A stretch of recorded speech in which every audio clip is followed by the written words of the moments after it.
You've been working for this newspaper for 3 months. What do you have to show for it? Sir, I've written articles every week. I always meet my deadlines. Why don't you write something that will get us eyeballs? Interview that superhero who saved Metropolis last week. Superhero? Those aren't real. They're just a way to sell comic books and toys. I saw him with my own 2 eyes at a party. Why don't you interview him then? Sounds like you have access. This wasn't the type of party where you give each other business cards. No. We were passing something else back and forth. Oh, like a ball? Were you all playing baseball? If you're asking if I was pitching or catching? You? What about the superhero? Seems like he would have an advantage. Oh, he had an advantage all night. The top shortage is over. Wait a minute. You saw a superhero at a sex party? That sounds like a story in of itself. Quiet. The world doesn't need to know that the editor-in-chief of Metropolis premier newspaper goes to sex parties. I promise not to tell if you promise to let me keep writing my frivolous nonsense stories. Did you just threaten me? Girl, I have heat vision. I will zap you. And I have time travel powers, bitch. I'm going to go back in time and get you uninvited from that sex party. No!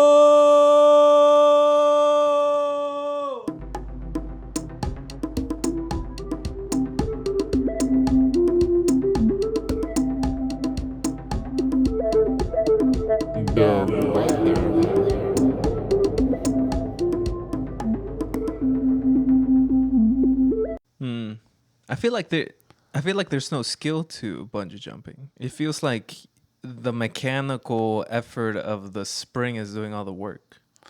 Yeah, but I've also seen like competitions, like reality show type things where people are like doing bungee jumping-esque things, and some of them are just bad at it because they're so scared. They're like, I don't want to move.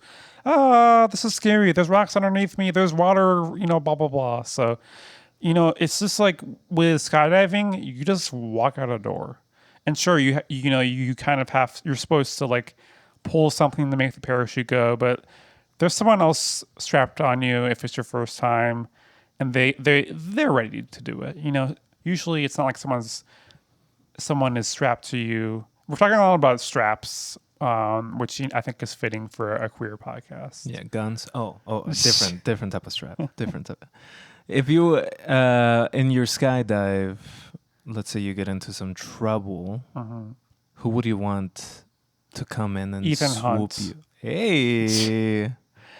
Yeah, I mean, not romantically, but I think that maybe I'll just be like singing the Mission Impossible theme, which doesn't have words, but it doesn't need words. I'll just be going dun dun dun dun dun dun dun dun dun dun dun dun dun.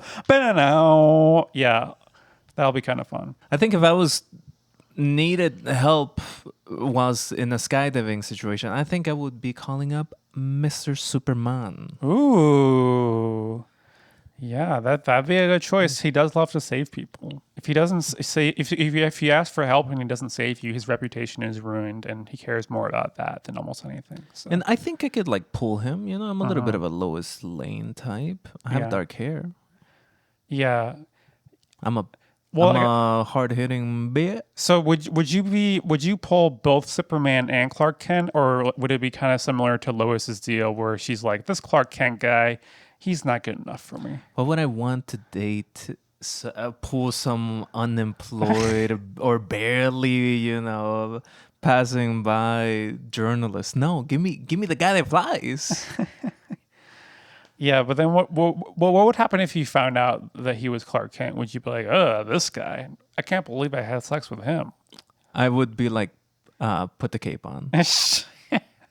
Like, boy, I need you to put that cape on. Like, I know you don't need to eat or drink or do any like humanly bodily items because you get all the power from the sun. So you could just stay in the cave the whole time. Yeah, that'd be a good plan. I think he'd be down for that. Yeah, he would like skip work to stay in the Cape the entire day because otherwise he's like, I need my AP.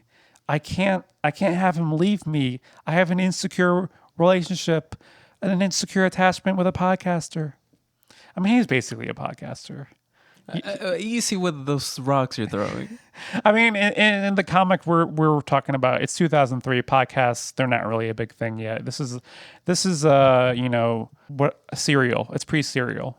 Yeah. Welcome to Dovewhether. I am AP. And I'm Marcy.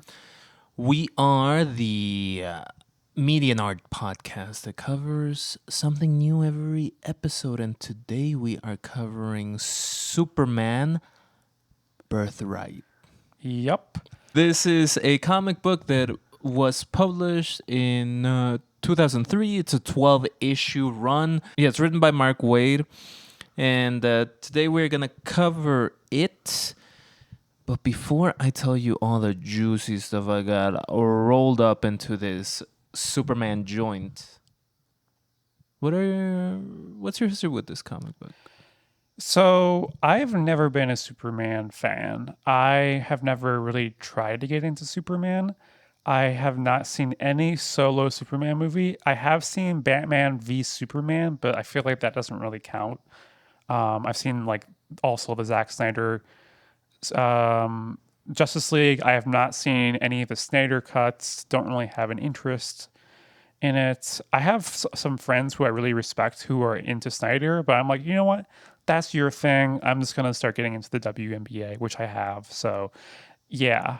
So I came into this comic not expecting much. I was entertained by it, but it did, I'm not going to be thinking much about this comic in a few weeks. Okay. Yeah. Yeah. The opening intro song to Scrubs is going to like... rattle around your brain more than this. Exactly. That song and then Superman by REM. Those are like my major connections with Superman.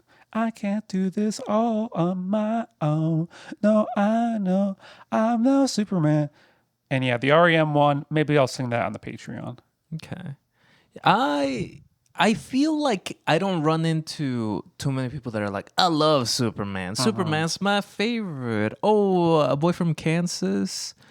Yeah, I love that. I feel like I mostly run into people that are like, yeah, I don't really care about Superman. Yeah. It's like, really off the top of my head, the only people that I could think of that like Superman is what Jerry Seinfeld, the character. Oh. But fuck him. Why don't you like Superman?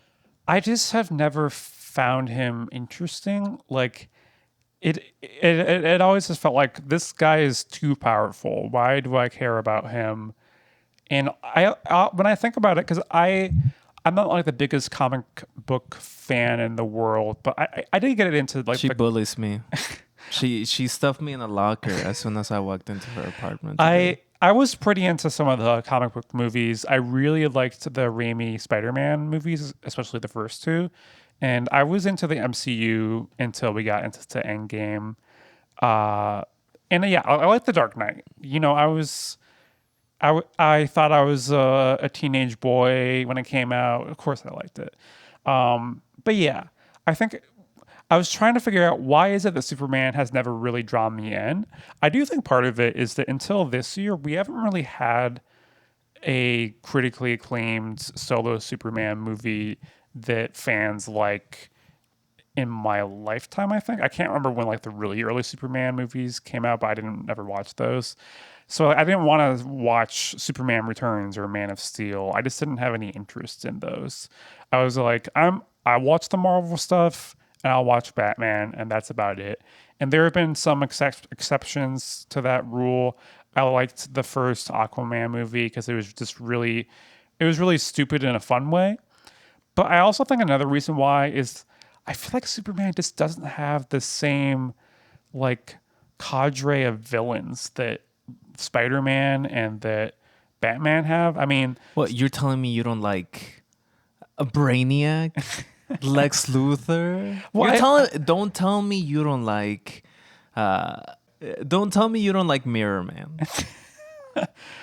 Don't tell me you don't like Mr. Mixopetalix. You can't sit there right now and tell me you don't like Mr. like Lex Luthor is the only one of those that I could definitively say is a Superman villain. I think partially because like he's in basically every Superman movie that's come out in my lifetime.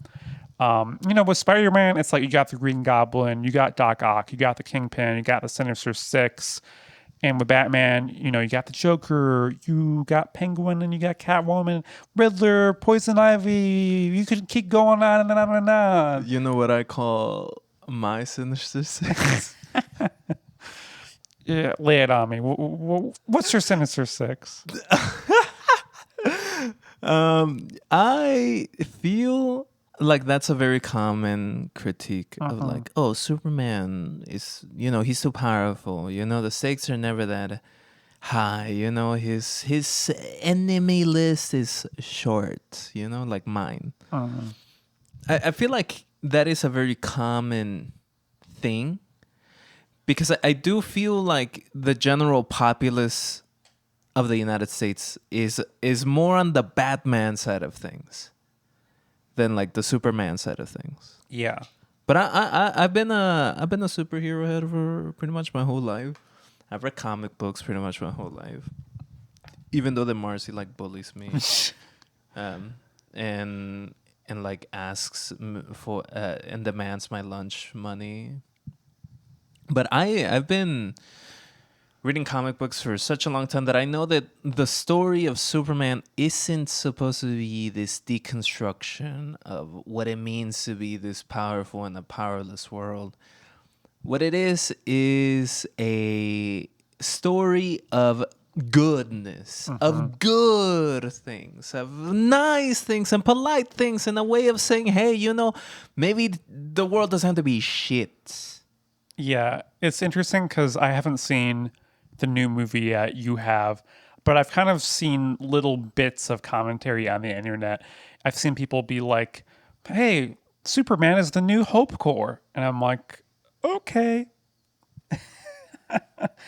Yeah, I mean, look, I'm glad for anyone who finds... Don't.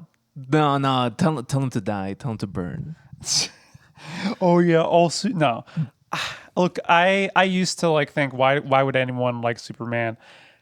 But you know what?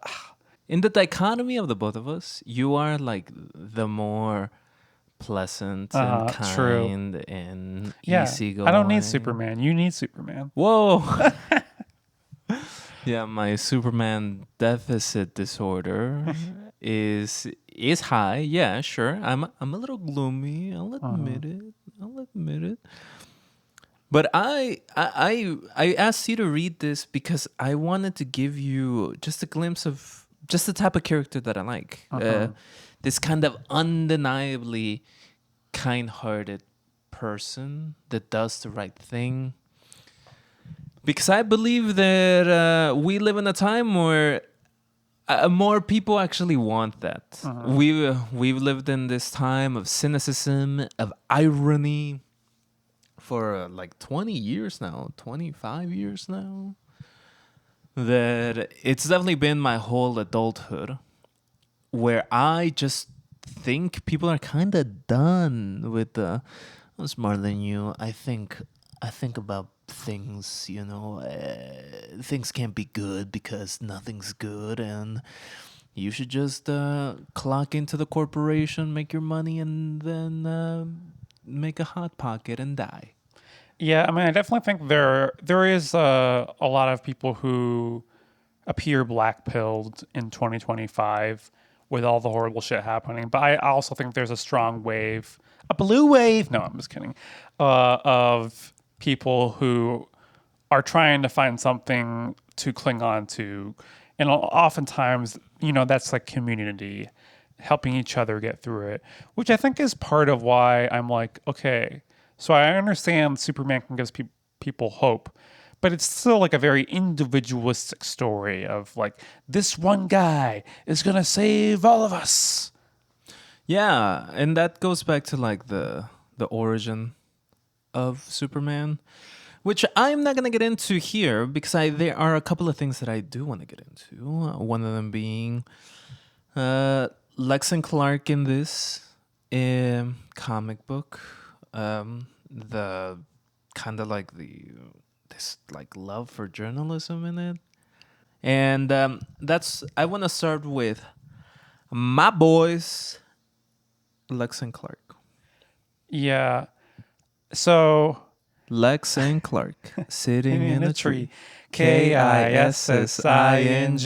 First comes love, then comes marriage, kryptonite. then comes a baby in the baby carriage. That's not all. That's not all. Blah, blah, blah, blah, blah, That's what they don't tell you genocide. about Kryptonian physiognomy. Uh-huh. If you bust in there, a baby will come out.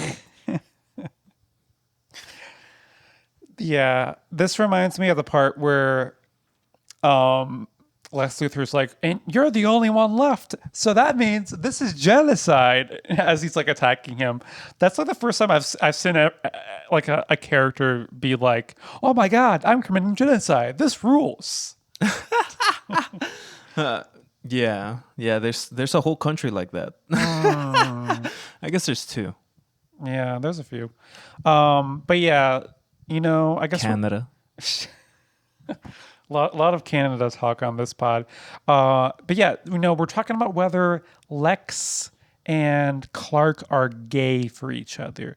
They were the only friends they had, especially for Lex. Lex definitely didn't have any friends except for Clark. Lex was such a little shit. Yeah.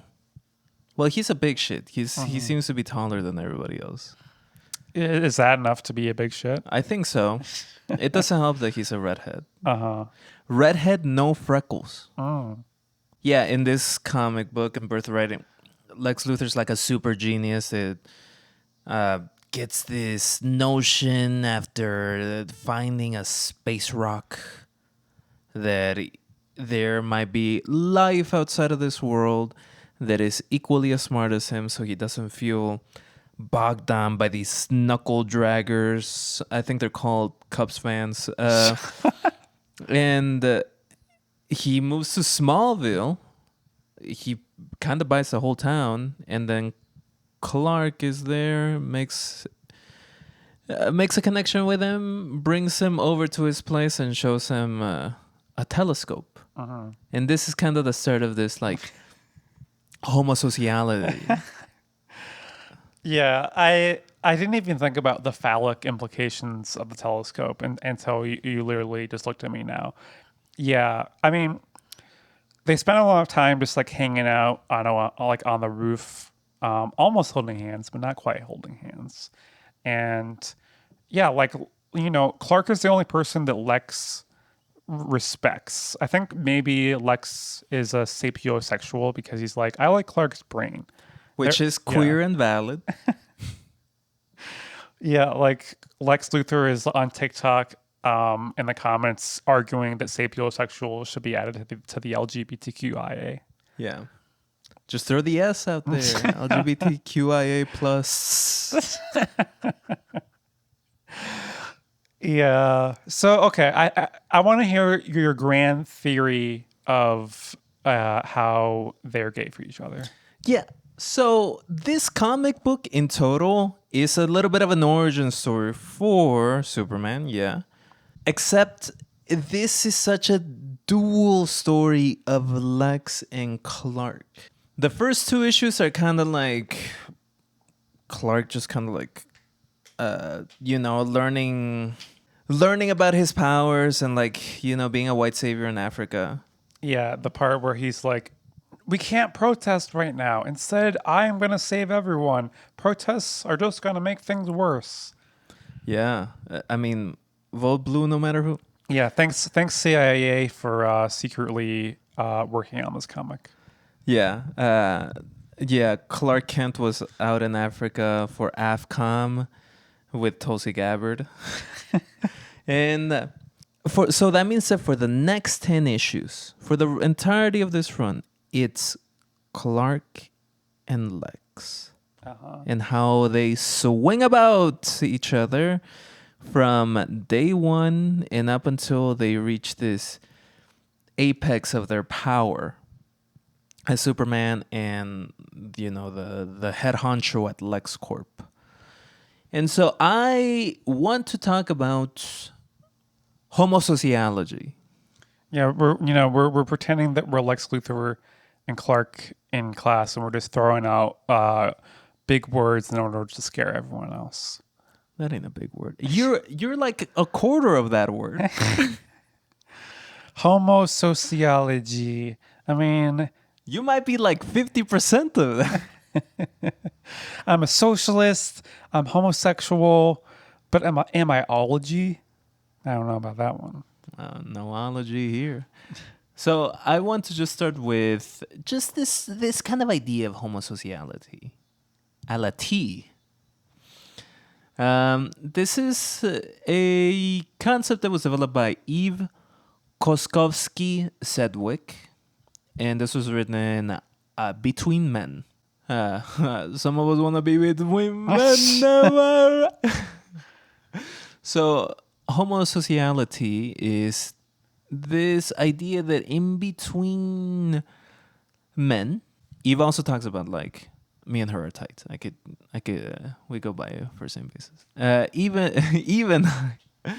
in between men, there is this continuous patriarchal norm that needs to be replicated, and not just in relationships in between men and women, or father son and so on and so on. Also at the friendship level, in between two dudes, there is this happening where one of them takes kind of the more patriarchal, more masculine part of things. So I want to just I got this little excerpt here. We can go further than that to say that in any male-dominated society, there is a special relationship between male homosocial, including homosexual, desire and the structures for maintaining and transmitting patriarchal power. A relationship founded on an inherent and potentially active structural congruence. For historical reasons, this special relationship may take the T-fem. What is this? I have no clue. The form. The form. Yeah. May take the form of ideological homophobia, ideological homosexuality, or some highly conflicted but intensively structured combination of the two. So if you were like me, listener, a high school boy and middle school boy at one point, you kind of know what this is talking about. Growing up in the South, one way that it was described is like playing grab ass. Or now one of the more modern terms is homosexual. Some people out there are nomisexual. There's a lot of different ways to say this. But the major truth is that when you put a couple of straight guys together, it becomes the gayest thing. Uh-huh. They're like touching each other. They're like rubbing each other. They're pushing each other. They're saying both some of the most homophobic and homosexual things that you've heard outside of a forum. And this is just a way of both. This, as the excerpt said, a way of preserving patriarchal power. Have you seen this? I definitely saw this in high school. I think I experienced some of this in high school, which is obviously a bit complicated as a trans woman. But yeah, it was the people like to like put each other in headlocks and do all kinds of weird things. It's like the entire American football sport is kind of this of just like finding reasons to tackle each other. Yeah, I mean, it's if you're also like me and played high school football, yeah, like taking a towel, twirling it, and then snapping on someone like that. That is just straight up like BDSM. That is kink.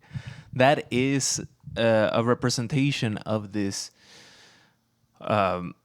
homosociality that pops up. This is not a good thing either. I mean, like, yeah, okay, good, bad, whatever. Value yeah. neutral.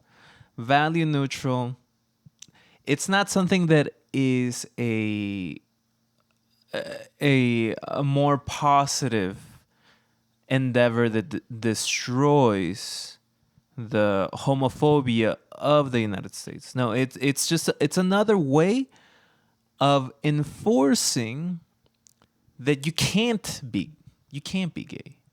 You can't be sexual about it. You could be all this rubbing on each other, but you can't be gay. And I bring this up. I bring this up because I see Lex and Clark not do that. They're sweet to each other. In pretty much the entire back story of Lex and Clark, they're being kind to each other. Yeah, and a lot of that is on Clark's part, where he's trying to take in this guy who, is a similar intellect of him, but also who he sees as someone who doesn't have any friends. And this makes it harder for Clark, where he's like, my social standing is going down because I'm hanging out with you, but I'm still going to do it because I care about you. Yeah. And it's nice. It's cute. So like some of the wording here, you talk about this rooftop scene, and it's easy to like read this as a little fucking gay. All right? So like Lex says here, weird. I figured I'd be freezing out here, but there's a warm current. I mean, that's just flirting. I do. This does kind of remind me of like the way that men who are presented as heterosexual in a lot of different media, how they often become shipped by people who consume them. The most classic example being Star Trek, Spock and Kirk. You have the Tumblr examples of like Sherlock and Watson and all these things. And I think these have never appealed to me that much. I mean, partially because I'm a lesbian, but also I think Boo. a lesbian booed the month after Pride Month. If it was June, we would get the. It's July. Yeah, It's Wrath Month. I was gonna, yeah, and I'm being wrathful.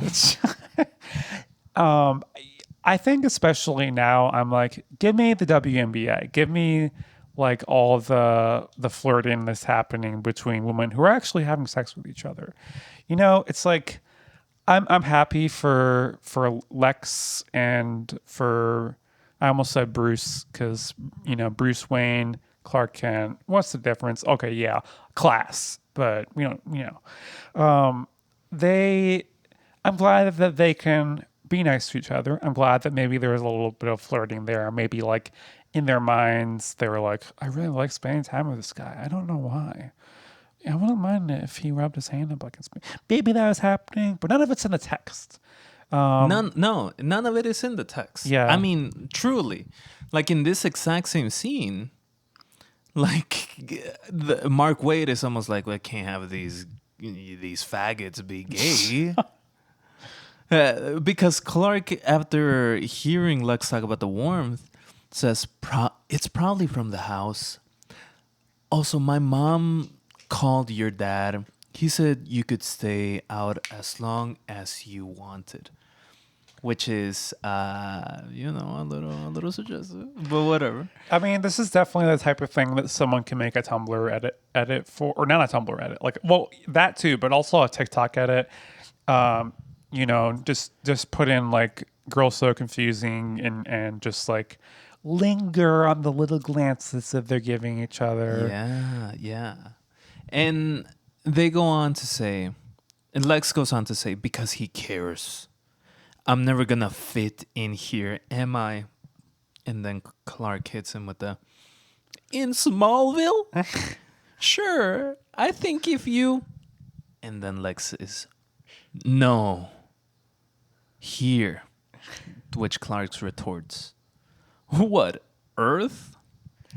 Yeah, part of me was like, Oh, are we about to get a twist where Lex is also a human, or Lex is also an alien? But yeah, it didn't go that route. Yeah, yeah. This little scene goes on to just say they do a little more back and forth, and Clark is just like, yeah, I could understand it, you know. And then Lex hits him with the, yeah, you honestly know what this feels like, really, farm boy. And then it ends. This scene ends, and then you have this. Can you describe to listeners what Clark is doing? Yeah, right here? well, he's sitting on the window alone, or on the roof alone by the window, right after Lex went inside, and Clark was kind of grimacing as Lex went inside, and They go in for dinner, yeah, and Clark just sits there. uh-huh. And then the following panel, like, is the entire Kent clan, and Pa Kent says, "That boy was good for you for a while." This isn't a homosociality. This is just friendship. It's not toxic. It's not replicating patriarchal power. It's literally Yeah. two people that have found each other and care for each other. They want each other. Of course, two queers on mic are gonna be like, yeah, that reads as queer. Yeah, congratulations, Clark Kent and Lex Luthor, on subverting the patriarchy. Yeah, if only they could have expressed their feelings for each other, then Lex would have never turned into a maniacal, evil like piece of shit who tried to turn the entire Earth under his thumb. And I think Clark does show Lex a level of like kindness and patience that Lex has ever experienced. You know, like Lex's mom died, and his dad is a little bit absent. And as the story goes on, yeah, Lex and Clark grow apart. They spend 7 years away from each other. An eternity. A gay eternity. Yeah, and then Lex doesn't even remember him. It's kind of ambiguous whether he's telling the truth or if he literally did forget. I mean, he had some pretty big brain damage between those things. There was a big explosion when he was fiddling around with the kryptonite. So, yeah, it's kind of he kind of became a different person, and he moved to Metropolis, and it was never the same. The late 20s hit everyone differently. Okay, sometimes people become billionaires. Sometimes People become trans. Yeah, it's one of those two. There should be. Yeah, I hope that there's like a trans Lex Luthor story somewhere, and then people will decry it for being like bad representation, and then I'll just like enjoy it. Lexi Luthor. Exactly. I really enjoy the backstory. This kind of like friendship that they had and how it just kind of crumbles apart due to their massive strength. They both have like a lot of strength. Yeah, Lex is a super genius. Clark is a Superman. And so those worlds do collide. And because Lex Luthor is driven by loneliness. That is his main driver. He feels alone on the entire earth because no one else is gay like him. and yeah, the tall, blue-eyed farm boy with the strong hands could never understand that. Yeah. Lex. The thing about Lex is at the end of the day, he does want to do genocide. So, but I do agree that I think I like the backstory more than like some of the later chapters. I feel like the comic kind of turned into a pretty standard like superhero fighting the supervillain in the last few chapters, and there was like some extra layers of Superman having to convince this like mercenary guy like to not fight for Lex, but at the same time, I think I was a little bit surprised when I was like, oh, I only have like 3 issues left. I'm like, how are they going to wrap all this up in 3 issues? Because I feel like it did the like flashbacks did add a lot of texture to the characters, and I was a little bit disappointed that not all of that got really explored. There are some issues in this 12 issue run that are a snore. That don't really provide anything new to the mythos. This is a very vanilla story for Superman, or a very corn-fed story for Superman. And the ending does come in so quick, in the defeat of Lex done through this convoluted set of things where you just sit there and think, does it really take Superman to defeat this guy? Because he was defeated by someone unplugging the power strip. It's very similar to something that happens in the latest Mission Impossible, where the key thing is like plugging something in at this exact second in order to like stop the world from ending. That's so funny. Yeah. And I actually don't think Superman is needed here. Superman, like, yeah, I guess saves people. Oh, big fucking whoop. And but Clark, and you know, I'm hitting on the Clark angle here a lot, not the Superman angle, because I really enjoyed the Clark side of things more. The Supermaning things were fun, sure, except it just didn't hit the same. I think maybe it's because I'm trying to find a level of complexity in this comic that this comic is just not built for. What I do know is that this whole run is just set on these two clashing together. And the way that they clash is a little disappointing. And I go back to the homosociality side of things, because even when they are fighting, even when they're against each other, I kind of want to say, oh no, they're still not being toxic to each other, but that's not the case. Lex, yes, is a genocider. And more than that, he's a bad friend. True. I mean, yeah, he just like forgets that his friend even exists. But I think, I mean, when you kind of introduced this comic to me, one of the reasons to get me interested was like, well, this is a story where Superman is an immigrant and he receives like hate because of that from some people. People are like, this is an alien. I don't trust him. I don't care if he saved a bunch of people.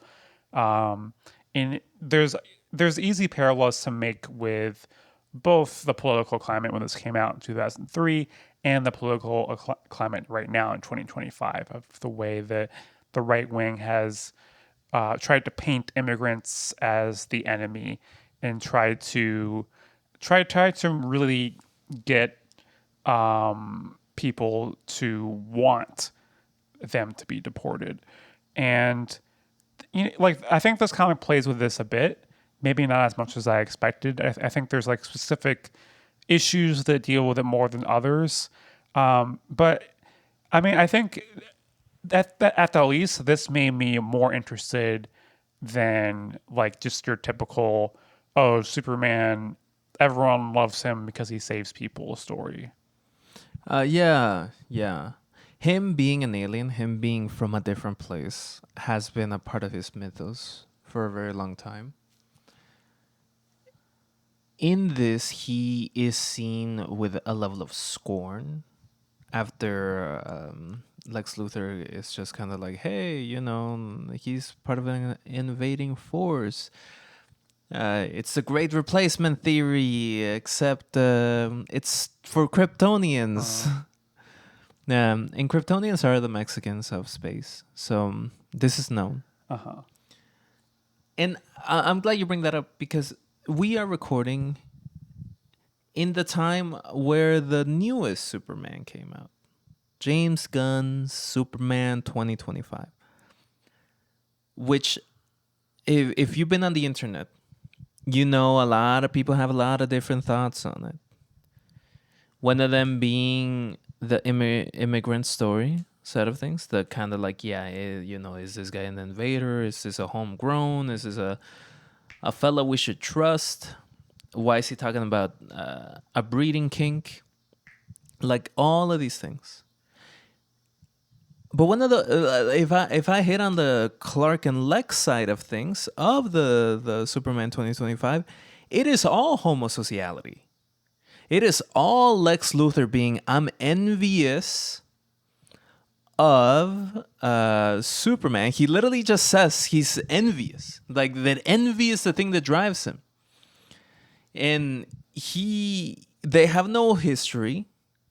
There is no past. It is just two people fighting each other. And Lex does a lot of homosociality patterns in the 2025 movie. He breaks into Superman's home. Very patriarchal thing to do, invading a space. He dominates everyone under him. He is a CEO, he's an asshole boss. He clones Superman. He studies his fighting style. And he puppeteers the flesh and image of Superman to be physically close to him and to dominate him. Yeah, it really sounds like this is a guy who wants to be a dom. It just doesn't understand consent. I wish it was that. I honestly wish it was that. We would be hitting on 50 Shades of Grey type of thing here. Uh-huh. But it really is this sense that Lex Luthor only really exists as one thing in the 2025 movie, which is a figure that is wrapped in the desire to dominate (parentheses bad). Uh-huh. And I don't like that. Uh-huh. I don't like that. I don't like that at all. Yeah.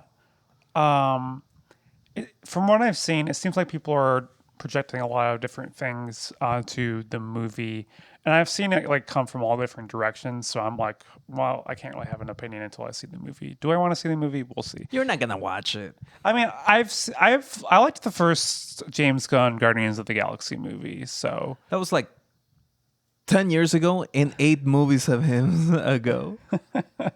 I might see it eventually, but yeah, it really does feel like the type of thing of there have to be other people I know who are like, hey, you want to see the new Superman? And I'll be like, sure, why not? It's like the way my life is now, I usually have something planned for every single day. So unless I specifically plan to see a movie, it's probably not going to happen. But It's only really gonna happen if you're in Boston and you take your daughter to see a concert. And then, that concert is on lockdown, and then everyone there has to watch Superman now, Trap style. yeah, I probably would just enjoy rewatching Trap more than I would enjoy seeing Superman. So yeah, That's also why I'm not super worried about talking about it here. Don't I mean, it's just a movie. Go watch it if you want to. Go read this comic if you want to. You could get through both pretty much. You could get through the comic faster than the movie, I'll tell you that. And I don't like this Lex and Clark and Superman 2025 because of it really is just all of that. It's just this desire for dominance. In every in most masculine relationships in that movie, this concept of homosociality pops up. It's just a showcase of it. Lex is, of course, above everyone. There's this sports writer character that's shits on Jimmy Olsen. And there's a Metamorpho that is afraid and cowers to Superman. Guy Gardner, who's the Green Lantern, is an asshole to everyone. Mr. Terrific and Superman. Mr. Terrific is... there's almost this... inability to gel together. People interpret it in many different ways, but I see it. One of those ways I see it is Mr. Terrific does not want to be subordinate to Superman, and Superman does not want to be subordinate of Mr. Terrific. And the only one that really doesn't fit that is Pa Kent and Clark. But that is a much different relationship than any other ones. And I don't like it.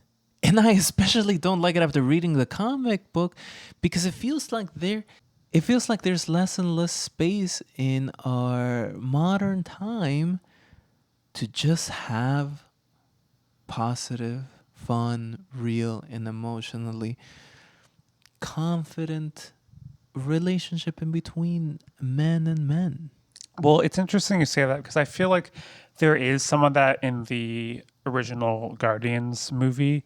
Like some of it is kind of like bro-y, like, you know, Chris Pratt trying to seem really cool. But like, you know, even Groot and Rocket Raccoon, like, yeah, Groot can only say Groot, but there's a real friendship there.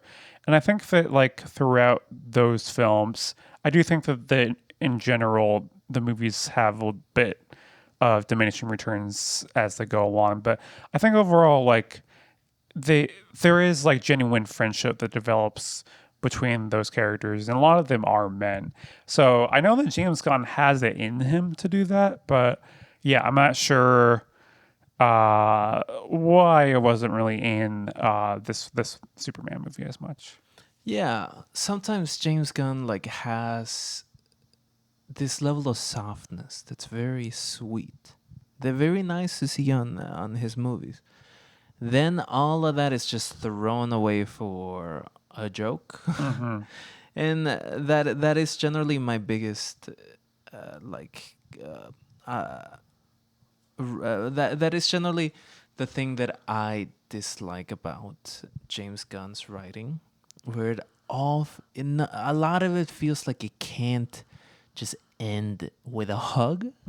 It has to end with a hug and a fart sound. Yeah. Which I think if you compare that to the first two Raimi Spider-Man movies, those are movies that have a lot of sentimentality to them. And they do have scenes that are just about like him hanging out with his grandma and his grandma caring a lot about him.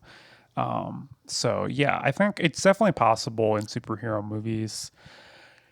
I feel like I'm not as into superhero movies these days, partially because the decline of the MCU, and partially because I feel like even the movies that get good reviews, people are like, yeah, it was, you know, it was better than the ones we saw last year. And I was like, well, I didn't see those, so this bar is too low to the ground for me. I'm with you there.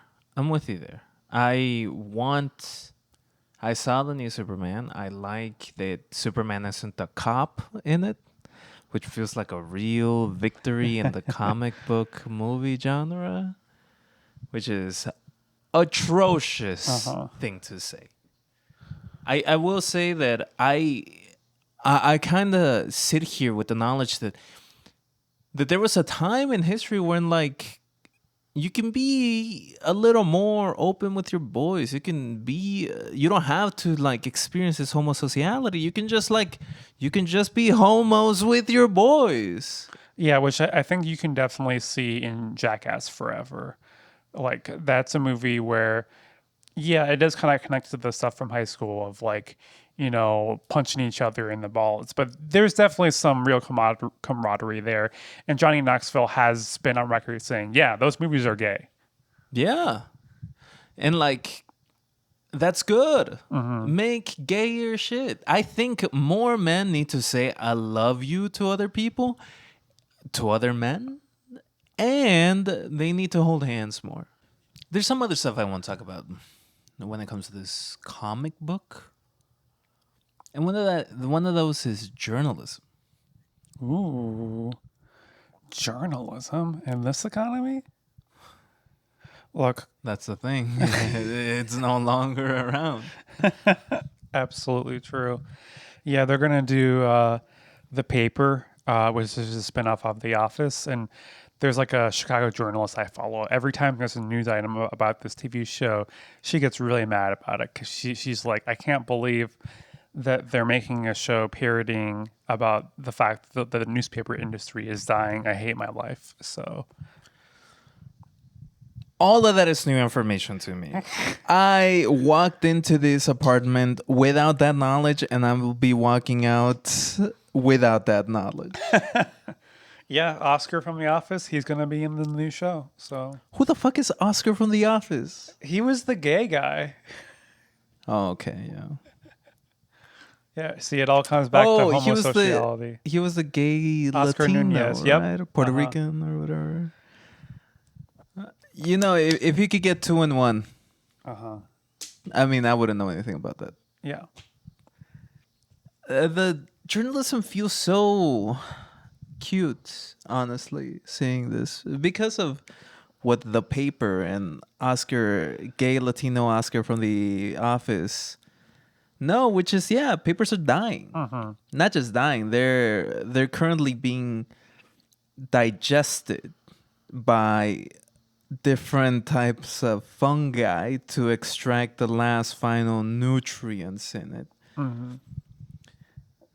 And you and I were both big fans of journalism, especially capital-backed journalism. We really are out here in the Clinton News Network watching and paying attention to everything our head bitch in charge, Anderson Cooper, is saying. So I just want to talk about how the journalism in this is so out of place in 2025. In the year 2020, in between 2008 and 2020, newspaper employment dropped by 26%. This is from Pew Research. Like, a lot of people are losing their jobs in this. And this was 5 years ago. I found some more information about the current state, and it all says it is dire. It is bad. Like, newspaper unemployment fell by 57% as well at the same time. And now there's so many layoffs in every piece of information work that exists, not just in journalism, but in like computer science and advertising and all of these other information worker economy, white collar economy, if I might dare. And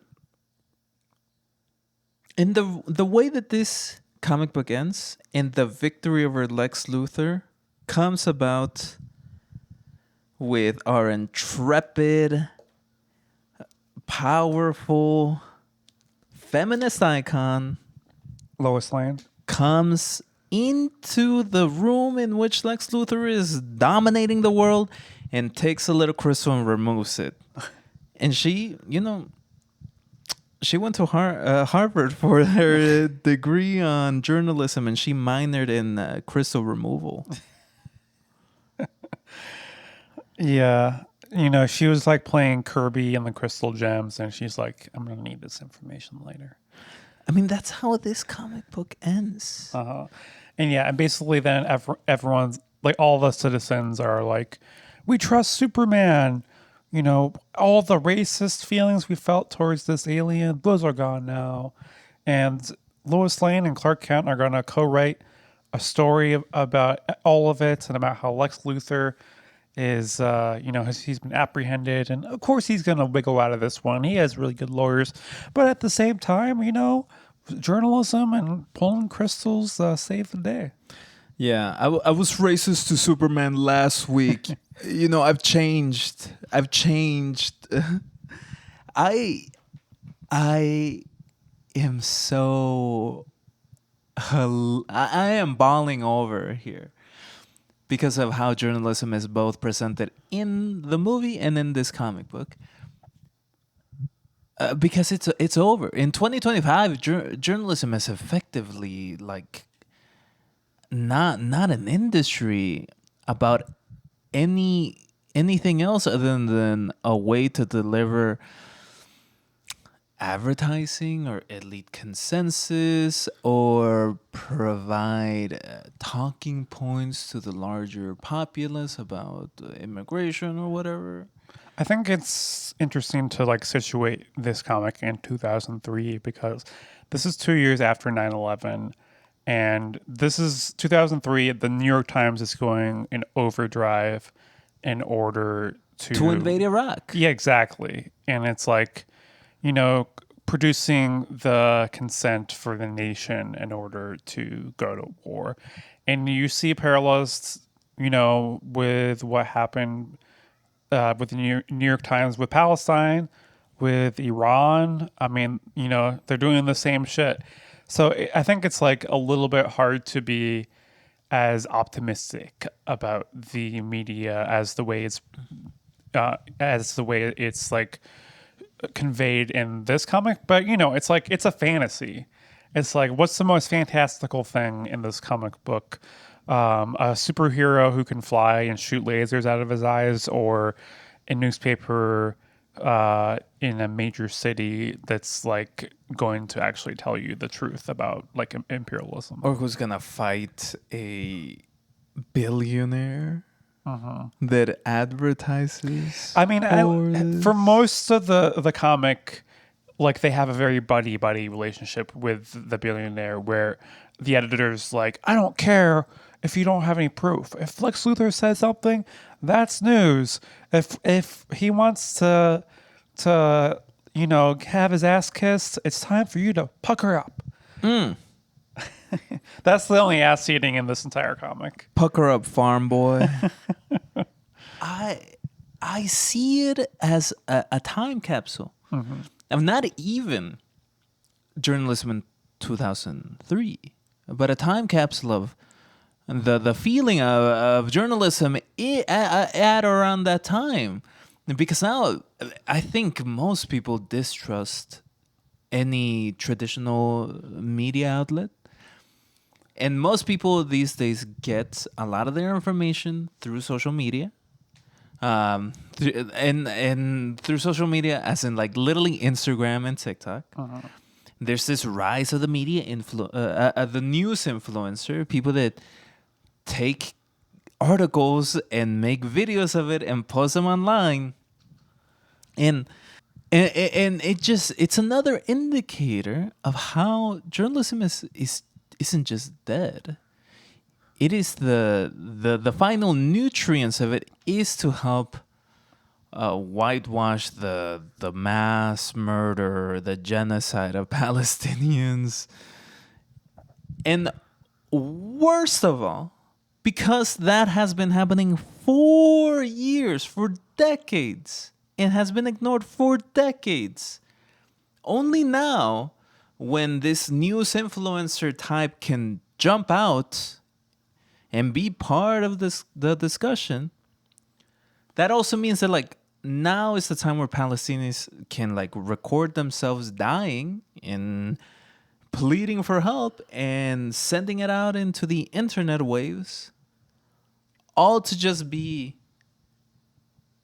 co-located with the newest movie that's coming out, the review of that, a podcast, like all of these things that make a journalism just show that it's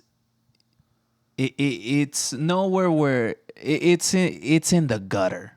It's just in the gutter.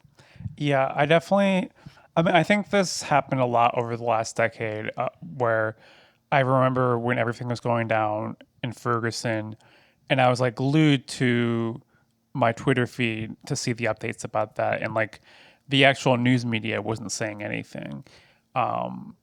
And I think it wasn't until the pandemic happened when everyone was on their computers and the news media was like, well, we have to report on George Floyd now because we're all seeing what's happening. But yeah, I think definitely a lot in the last decade, the news media itself has been kind of replaced by, like you said, people kind of just whipping out their phone and taking video. Kind of reminds me of Invita, where Mari is always just like recording things on her phone and posting it online. It's just unfortunate. In a lot of this industry is being gobbled up by different private equity firms or massive corporations to just buy up all the newspapers, all the local stations. WGN is not owned by the city, which it should be owned by the city.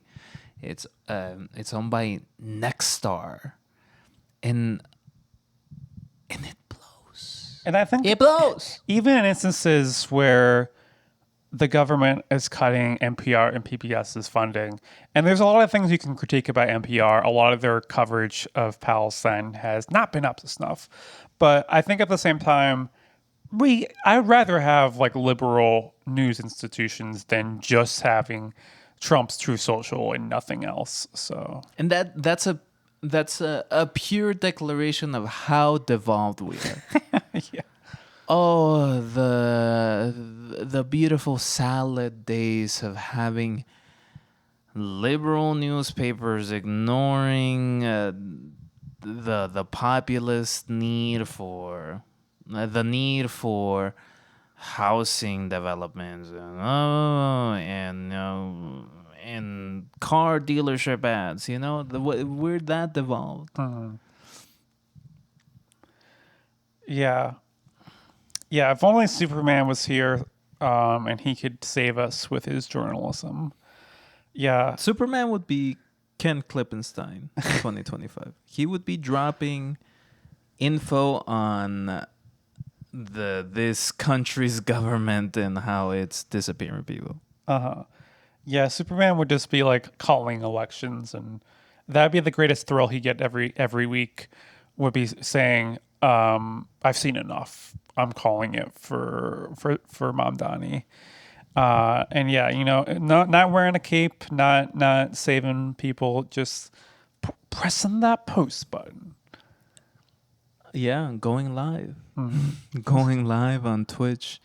Hey, this is Clark Kent. I'm covering the LA riots, the LA uprising inside LA. I just hate it. I hate it. I hate it. I hate it. I just want to mention something here. One of the reasons why I like Superman is because he actually stands up for justice. He represents this sense of justice, and I like that. I think people want that. I think we live in a time of incredible vice and devolution that I think a lot of people want to see a Superman, an Ubermensch, a charismatic leader pop up and really present an alternative. And I just struggle to see where that might come from, or to see anyone that could be that for a real progressive socialist future. I struggle to see that, and it's terrifying. Yeah, I definitely think the space we're in now, we just have to keep building and hoping that collectively that we'll be able to save ourselves. And I don't think there's going to be a Superman. I don't think there's going to be a one person who will save us. And part of that does have to do with my politics of being kind of against individualism. I do think, individual people can make huge impacts. There's plenty of that in history. But yeah, I think it just goes back to me not buying into the Superman thing as much, where I'm like, I see why this appeals to people. But yeah, for me, I feel similar despair many times, but at the same time, I know that collectively we do have power and we just have to harness it. That might take a long time. It's not going to be solved by an election. It's not going to be solved by any one thing. But yeah, collectively, well, in the long run, we will win. With that, let's jump into Hopecast. Okay. I'll start.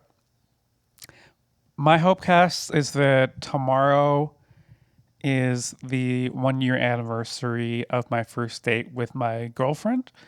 When I started this podcast, I did not have a girlfriend, and now I do.